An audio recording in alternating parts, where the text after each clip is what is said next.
सालों पहले की बात है। जगनपुर नामक गांव में दो भाई रमेश और दिनेश रहा करते थे। रमेश बड़ा भाई और दिनेश छोटा भाई था। बड़ा भाई रमेश अब बहुत ही बूढ़ा हो चुका था। रमेश के पास धन की बहुत कमी थी। वह एक निर्धन व्यक्ति था। निर्धन होने के कारण वह अपना जीवन बहुत ही साधारण तरीके से व्यतीत करता था। संतान के नाम पर उसकी दो पुत्री थीं, जिनका नाम सीता और वसुंधरा था। सीता और वसुंधरा बहुत ही गुणी पुत्री थीं। वह दोनों पुत्री अपने बूढ़े पिता की बहुत ही देखभाल करती थी, परंतु सीता और वसुंधरा की माता इस दुनिया में न थी। रमेश ने कभी भी अपने दोनों पुत्रियों को माँ की कमी महसूस करने का अवसर नहीं दिया था। रमेश जब भी सुबह उठता तो वह अपने दोनों पुत्रों की सूरत सबसे पहले देखता था, ताकि उसका सारा दिन अच्छा बीते। संपत्ति के नाम पर रमेश के पास एक छोटी सी झोपड़ी और कुछ बैल थे। पिता के देहांत के उपरांत दिनेश ने अपने हिस्से की संपत्ति के साथ साथ अपने बड़े भाई रमेश की संपत्ति की भी हड़प कर ली थी। वहीं दूसरी तरफ रमेश के अंदर बहुत ही अवगुण थे। वह दिन रात ठेके पर जाकर शराब पीता और जुआ भी खेलता। स्वभाव से दिनेश बहुत ही घमंडी व्यक्ति था। वह अपने बड़े भाई रमेश से मन ही मन बहुत जलता था। दिनेश की पत्नी भारती अपने पति को समझाने के बजाय उसके हर कुकर्मों पर उसका साथ देती थी। दिनेश का एक पुत्र था, जो स्वभाव से अपने पिता दिनेश की तरह ही था। पिता के देहांत के बाद दिनेश ने बड़ी ही चालाकी से अपने पिता की सारी संपत्ति अपने नाम कर अपने बड़े भाई रमेश को एक झोपड़पट्टी और कुछ बैल दे दिया। परंतु रमेश ने कभी भी इस बात का विरोध अपने छोटे भाई दिनेश से न किया। रमेश मन ही मन यह सोचता था कि उसका छोटा भाई हमेशा खुश और संतुष्ट रहे। वह अपने छोटे भाई दिनेश को बहुत ही मानता था। अपने छोटे भाई दिनेश के अवगुणों के विपरीत रमेश में कई गुण थे। वह नशे से सख्त नफरत करता था। वह शाम को हमेशा पक्षियों को दाना डालता और उसके दरवाजे पे कोई भी भिक्षा मांगने आता तो वह उसे खाली हाथ अपने दरवाजे से न जाने देता। उसके इस व्यवहार से गांव के लोग भी रमेश को हमेशा साथ देते थे और उसे मानते भी थे। रमेश हमेशा परिश्रम के फल पर ही अधिक विश्वास रखता था। आधुनिक जमाने पर भी वह अपनी खेती बैल और हल से ही करता था। रमेश को परिश्रम करने पर ही सुख मिलता था।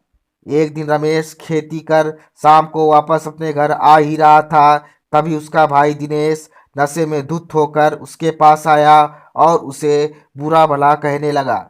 रमेश ने अपने भाई दिनेश को समझाते हुए बोला कि मेरे भाई, तूने तो धोखे से मेरी सारी संपत्ति हड़प कर ली है। बस तू इन बुरी आदतों को छोड़ दे, मुझे तुझसे कोई शिकायत नहीं है। दिनेश के इस व्यवहार के कारण रमेश बहुत ही चिंतित रहता था। उसने अपने भाई को जुआ और शराब की लत छुड़वाने के लिए क्या नहीं किया, परंतु रमेश को हमेशा निराशा ही हाथ लगी। गांव के लोग भी दिनेश से कुछ खास खुश न थे। दिनेश हमेशा दूसरों के साथ दुर्व्यवहार करता था। उसे अपने धन के होने का बहुत ही घमंड था। साथ ही उसके दरवाजे पर कोई भिखारी आता तो उसे वह बुरा भला कहकर उसे अपने दरवाजे से भगा देता था। वह शराब और जुए में इस कदर डूबा था कि एक अनहोनी दिनेश का इंतजार कर रही थी। एक दिन दिनेश के घर के दरवाजे पर एक साधु आया। उसे बहुत ही जोरों से भूख लगी थी।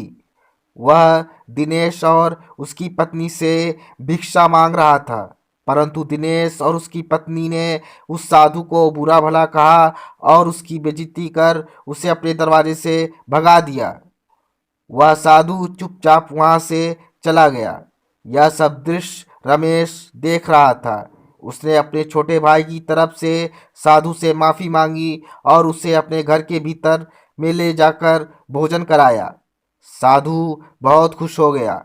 उस साधु ने रमेश से कहा कि बेटा, मेरे पास यह एक लॉटरी का टिकट है जो मुझे एक रास्ते पर पड़ा मिला, तो मैंने उसे उठा लिया।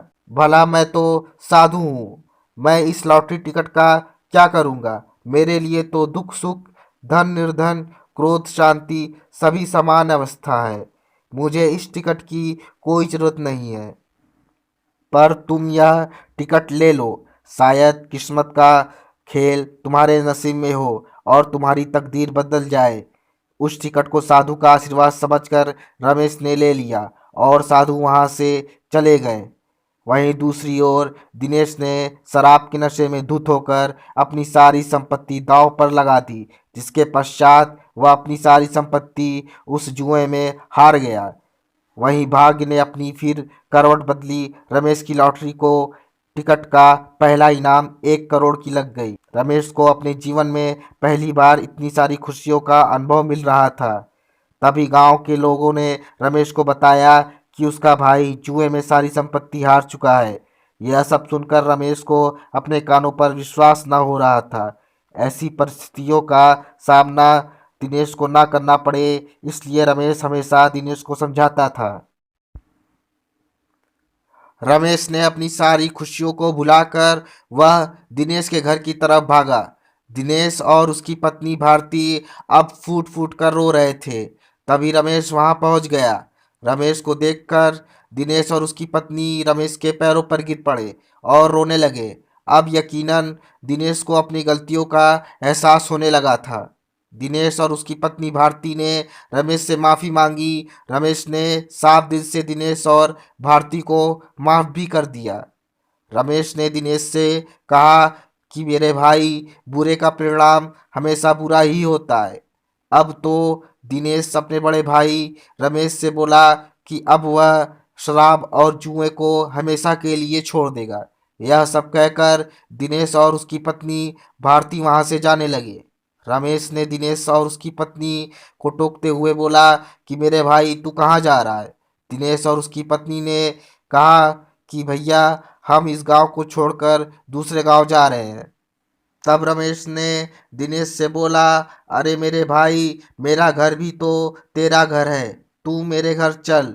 यह सुनते ही दिनेश और उसकी पत्नी की आंखों में आंसू आ गए। उस दिन इस कहानी से यह साबित हो गया कि बड़े भाई का दर्जा पिता से कम नहीं होता है।